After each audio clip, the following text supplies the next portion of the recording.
What up? Welcome to Emergent Behavior. It's real chill.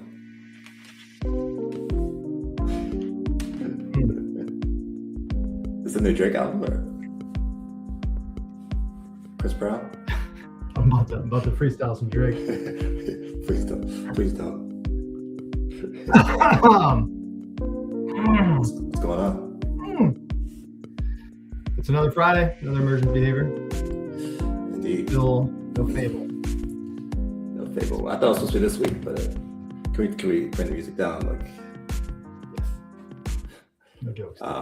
Yeah, I thought Fable was coming this week. Just honestly, whoever is running marketing at Anthropic is very good at their job. Because most people are going off vibes anyways. I'm not saying Fable wasn't better. It is for sure. But the whole sequence, the last 3 months of like, oh, it's too dangerous. Nobody can have it. The world's going to change. Then everybody was like chomping at the bit to get it. And then like, yeah, it's better. But would people have had that same reaction if they had just named it 4.9 and like, absolutely not, I don't think. Yeah, maybe not. Most people don't have and then it's like, oh, the government took it. Yeah. Yeah, I mean, I wonder if that's all intentional. If it is, then yes, they're one of the best marketing people team. Do you think it's not intentional? I mean, the hype of like only certain companies using it and stuff, but I think some of the stuff has just kind of like worked out that way. They got lucky, maybe. Yeah, I mean, but maybe what is it? Luck and preparation equals perspiration or something. Luck is where preparation meets opportunity. Right, and then perspiration is when you work too hard and you sweat. Perspiration is what happens after preparation. Right, and opportunity and luck, because you're so much success that you're like, you sweat money. Mm-hmm. Yeah, 100%. Right, that's the same. Right. Yeah. No, I'm glad we cleared that up. That's what I wanted to talk about today. Is yeah. Yep, definitely. Yeah. So we're done here. I guess we're good. So all right, let's talk agent relay. What happened this week? A lot of agents, a lot of spam, candidly. Yeah, a lot of spam. But why? What is the spam? I think we've got so many different components that work well, and then it gets really frustrating when the one thing doesn't work. So I think we're just spoiled, actually. Right. We had tweet spam. We had hacker news spam. Yeah. So just for the one listener, which I'm guessing is Mary. Hi, Mary. I would have heard her laugh. Yeah, I think this past week we started deploying some of I started deploying more of our agent stacks. If you go to agent workforce/agents, you can see the framework we have set up. I think you go to agentrelay.com/agents. Actually, it's a hidden page. Even better. There's a whole page for it. Yeah. I think it's interesting that like Flu and Eve were released this week at the same time. Yeah. We've had this stuff cooking for a long time, and I guess it's continually interesting to see us be 3 months ahead of the curve or whatever. But also Flu is built on top of Pi. Yeah. Which it seems like everything's being built on top of Pi now. What do you think that is? It's a good framework. I think because it's minimal and powerful, unopinionated, so it's like ripe for like built on top of. And also he built out a lot of was it Mario? Built a lot of like the gateway stuff for different harnesses, so you can connect with Claude and OpenAI and all that stuff. So I think it's just a good baseline structure. But it's like so open-ended that it's a good target to like build on top of, because it's very unopinionated in how much you can put into it. Yeah, on the spectrum it's much more unopinionated. Right. And I haven't checked out Eve in depth, but I have looked at Flu quite a bit. But I feel like Vercel is like trying to do everything. I think Vercel's bet here is to tie to their infrastructure, so you can't actually deploy, well, not yet. Rather, I'm sure someone will do the SST thing, and you know, maybe we should start OpenEve. But if they've tied it so tightly to their infrastructure, it's sort of a non-starter for me. It's like not where I want to exist. Right. I mean, yeah, they probably will.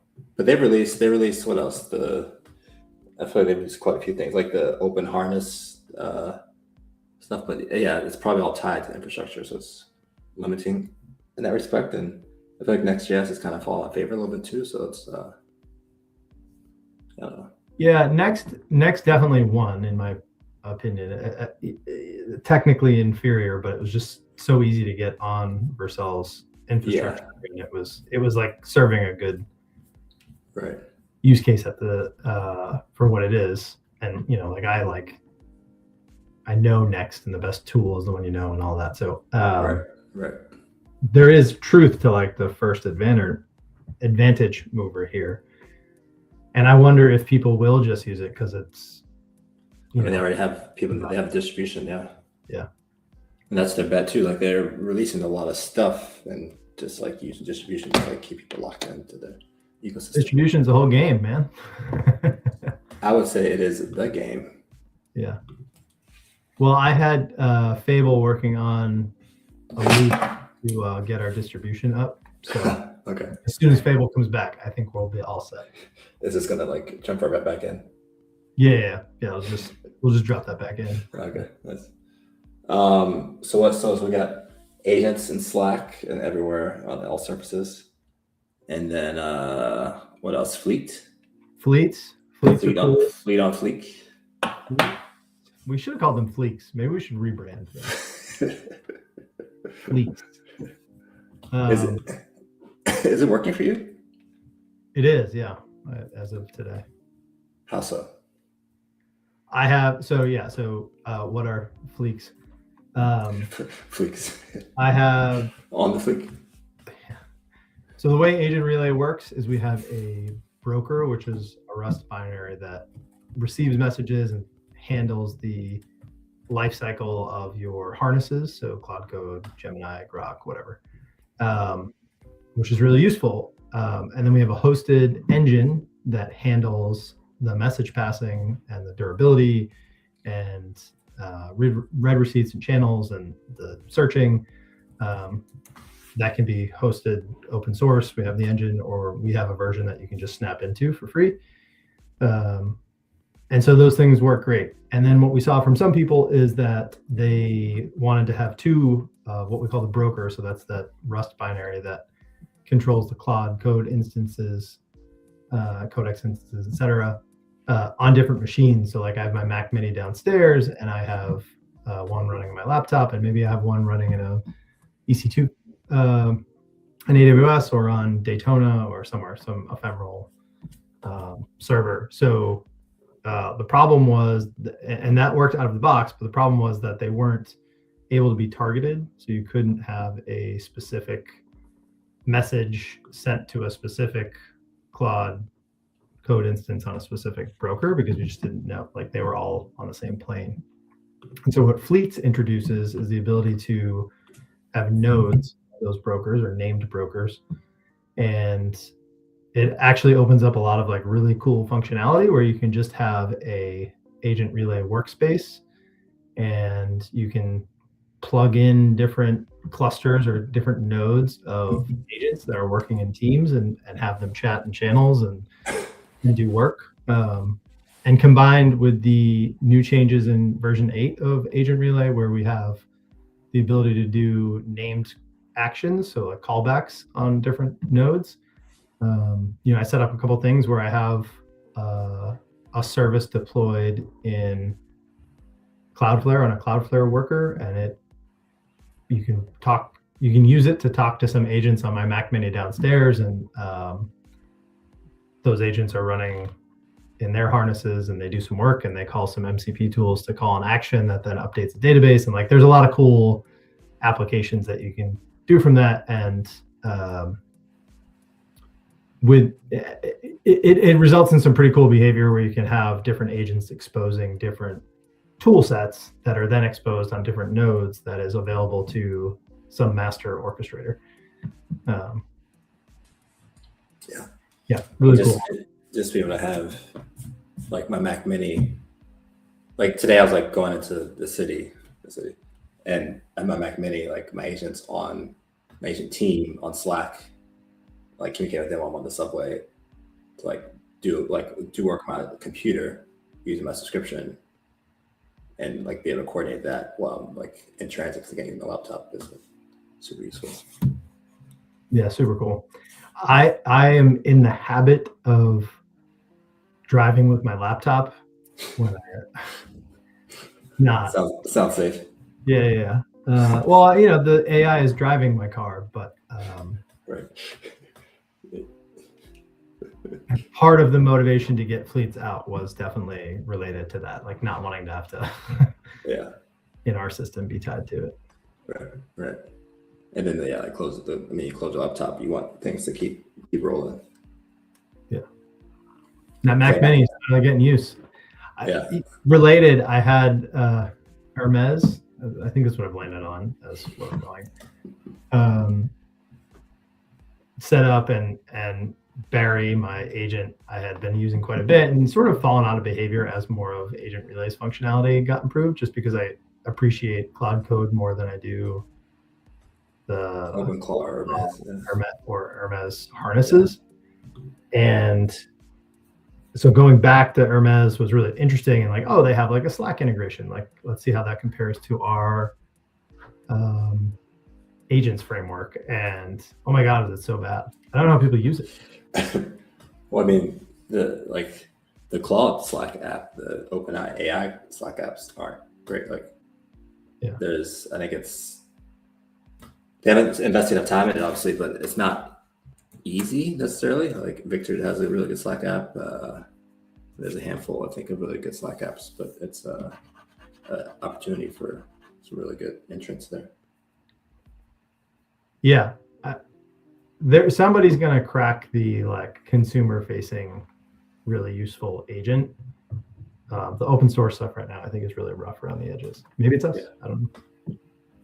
Yeah, I did some work on RelayFile, a lot of work on RelayFile, and having like an agnostic way to connect any tool under the hood. It's like Composio or Ningo or Pipedream, but from a user perspective, they just do like connect, and then it makes the connection to any service with the same interface, so that they can just drop in any connection, or they could bring their own like Ningo subscription and adopt the subscription and connections to RelayFile, and this is exposed to that. I was trying to make it really nice and useful to then get agents just using the files with RelayFile. So it's SDK is there. Just need to expose a little bit more, and then I think it'll be ready. Just need to build a little bit more. We're doing a lot of building. Yeah, no, it's like 6 months almost of building here. Speaking of distribution, though, Scout. Any upcoming pitch events that you're planning on going to in San Francisco on July 1st? July 1st. July 2nd or July 1st? 2nd. I don't know if it matters. So yeah, hybrid. What's the company? Airtable came out with something called hyper agents, which are like proactive agents. I happened to see a tweet they posted about a contest where they invite companies to apply to like some contests where you can get into their program of like Founder 500 or something like that. I forget what it's called exactly. But basically, it's a program where you get a lot of credits against their system of hyper agents, which is a really nice system, like proactive agents. So we use it for our social media, where it posts a summary of like tweets every day. But we applied to the program, got in. That was really cool. And then they then invited 25 of the top startups to be at their conference, or be at a conference in the end of this month, where they can have a booth and then present to everyone at the conference, which I think is a really good opportunity. So Agent Relay will be there. We'll have a booth and we'll be in the contest. Did you say it was the top 25? I think you buried the lead on that for me. Yeah, it's top 25. Yeah, top the 5. Yeah. So that's like, what's the math on that? That's a good percentage. So at least top 5%. It's 5%. At least, barely. Yeah, so it's pretty cool. So yeah, someone from Airtable reached out asking for information, and I guess we'll do like some video conference and some stuff beforehand, and then have a booth. So we gotta represent. Well, for all of our avid fans, they obviously know this, but back in the day, Cleek and I had a startup called Social Blender. And as we were ideating on what we could do for this conference at the I'm assuming we're gonna have some sort of little booth. The old Social Blender brain came back on, and I don't know. It's context engineering. There's social engineering. Right, and they're getting close. They're coming together. Agent engineering for humans. I think Social Blender for agents. There's a thing there. We're coming back. I think there's. I mean, we're bringing agents together. Definitely some kind of game with man versus machine and woman versus machine. I'm gonna skip that joke, but I'm just saying, if I were in the Bay Area and I knew about this, I would definitely show up. Well, what's it called? It's AI. What's the conference called? I think it's AI Engineer Conf. AI something like that. Engineer. Wait, I can look this up. Keep talking. Yeah. Oh, right. Yeah. So, well, we can just, nobody's watching anyways. Okay, I can't find it now, but yeah, it's something AI engineering, something. Oh wait, there it is. AI engineering World Fair. The World Fair. Yeah. World premiere. World Fair. Yes. AI.engineer / World's Fair 2026. I'm glad you struggled through this, because generally I think I would have done a worse job. It's AI.engineer, which is didn't know .engineer existed. Oh, interesting. As a TLD, I did not. .engineer. Yeah. Wow. Can I get like my name .engineer? That feels like likely the use case for it. Yeah, a lot of companies I see, there's Elastic, there's Factory, Graptile, Composio, Kimchi, Langchain. Yeah, a lot of cool companies, so it should be fun. Looking forward to it. We will have the step and repeat ready, maybe. All right. Well, Cleek, we are woefully over time. 3 minutes over. What's your sign off? What's your takeaway for the week? What are you most excited about for next week? I'm excited for us to grow our design partners, to get some feedback on stuff I'm cooking. It's like deep cooking. You've been deep in cooking. really deep in the air fryer. Yeah, I'm excited to get some feedback on some of the stuff, and it's working well. So I think it's useful. So seeing how people use it is really exciting to me. Likewise, I am most fired up that we got our first revenue this past week. So it's true. Without further explanation, I'm gonna leave it there. Tens of dollars. 10 is definitely in it. Denomination. All right. Is that what you're saying about that? Yeah, that's what I'm saying about that. Nice. All right. Until next time. Yeah. The beat. Okay, I'm gonna drop before the beat drops.